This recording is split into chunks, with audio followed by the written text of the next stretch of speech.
Hey Saber fans, this is Grey Paladin, here with a review of the Wakizashi from Saberforge. I received this saber as an empty mystery box. I'll quickly go over the dimensions and try to wrap up this review as quickly as I can, since this saber is no longer in production.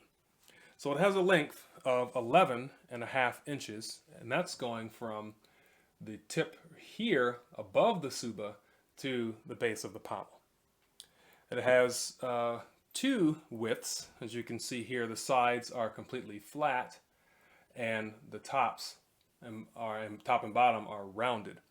So the flat portion has a diameter of 1.2 inches and the rounded portion is 1.5 inches. The Tsuba has a circumference or a width of 3 inches. And that's a nice guard to protect your hand. Has a nice deep blade depth of 2.3 inches, a resonance chamber in the pommel of 1 inch, and it weighs in at 1 pound and 3 ounces. There are 3 pieces, I guess 4 pieces to this saber. There's the upper body. I call it upper body because it's not really an emitter. I mean, it's very small up here, and this is all one piece from the top all the way down here to the beginning of the switch section. So I call that the upper body. Then you have the switch section, which is kind of like a choke and has these comfortable lines here, black anodized. And then there's the lower body right here, which also has a CoverTech wheel. And then there's the pommel. So to take these apart, you have to loosen these 2 retention screws, and then you can unscrew the lower body, and you can also separate the upper body from the switch section. This is a very comfortable saber. Though the sides are flat, I mean, it really gives you a nice grip for your forefingers as you are wrapping your hands around the saber. And then these lines here provide an excellent grip. It's a grenade-like grip. So once you feel that, once you're holding onto the saber, it's not going anywhere. I do like the fact that the switch section is like a choke, so it's a very clear point of where your lower hand and upper hand will grip the saber. And even though the CoverTech wheel is here, I don't have any issue with it getting in my way. I still have a phenomenal grip on my lower hand. And then of course there's plenty of room for the grip of the upper hand. Again, you have this Imperial cog here for the Tsuba. And the Tsuba adds a nice look to it, a katana style saber. But most notably is it's great protection for your hand. As you can see that it's covering up very well. So if you're a dueler, a saber like this would be great to practice with, because the area that's most exposed when you're fighting is going to be your knuckles and your hands. So this protects that very well. So if you hit the blade and or your opponent hits your blade and it slides down, it's going to whack that Tsuba and not your hand, which is a nice peace of mind when you're swinging that saber around. And if you are a sword enthusiast, then you would appreciate this, especially if you're into the Japanese culture and the katana weapon. So this will suit you extremely well. When you set it down, of course, with the Tsuba there, it can easily roll, but the CoverTech wheel does provide a little bit of a break there for you, so it's not going to completely roll off the table, fall, and perhaps scratch or damage itself. Since this saber did come empty, I ended up adding a old Saberforge Hero Tier plug and play, which is the NEC Spark Color 3. It came with 11 fonts, and it has a dual tactile switch for the auxiliary and the power. So all I have to do is just pull the kill key here, and it'll power on. I added this blade plug to the top, and this was also from Saberforge. And you can see a nice shine through there.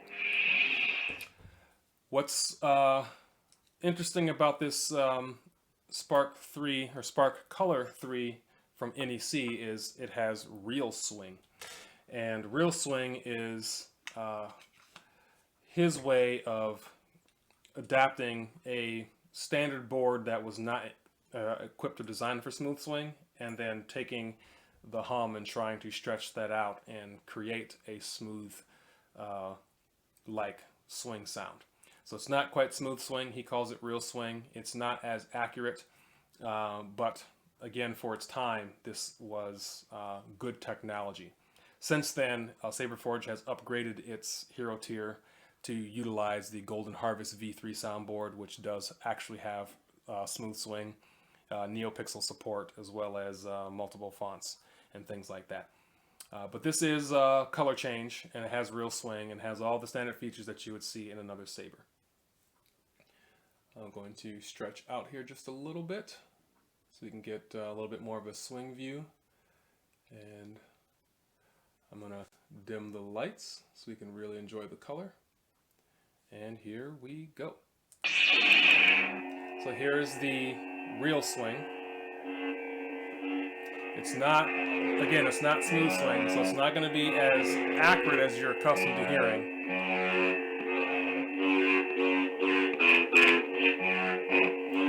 I did do a comparison video of Real Swing versus Smoothswing. I'll include that up here if you want to check that out and get the comparison between a CFX Smoothswing and the NEC Real Swing. Side-by-side comparison. This does have your features of blaster block and clash and lockup. It does have force powers and color change.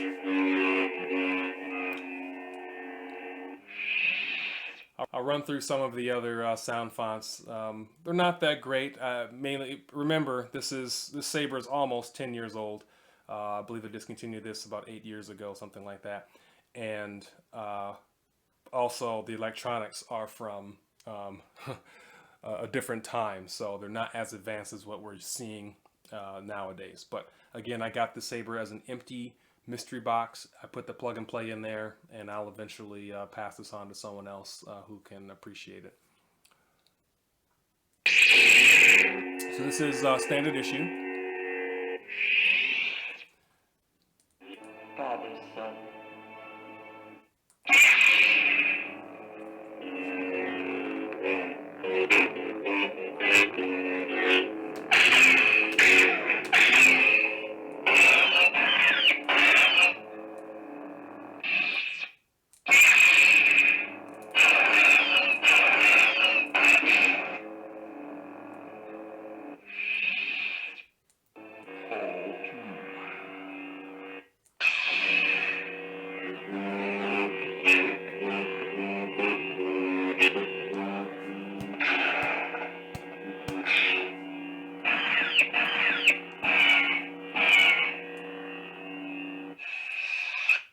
But there's not much else to really be said about this saber. It's one of the more simple designs that they have. The katana style is not necessarily meant to be flashy, but it is meant to be useful and practical, and really get the job done in a fighting scenario. So this is the Wakizashi from Saberforge with a hero tier plug and play kit from Saberforge, the NEC Spark Color 3. There are 11 fonts total on that Spark Color 3 soundboard that it comes with. I didn't run through all of them just because they're really not all that great compared to what we're seeing in the time period that we have now. If you're interested, just put in the comments down below, and maybe I'll do a separate video with a demo or just running through all of the different fonts that come on this soundboard stock. But that's all I have for now. Thank you very much for watching, and may the Force be with you.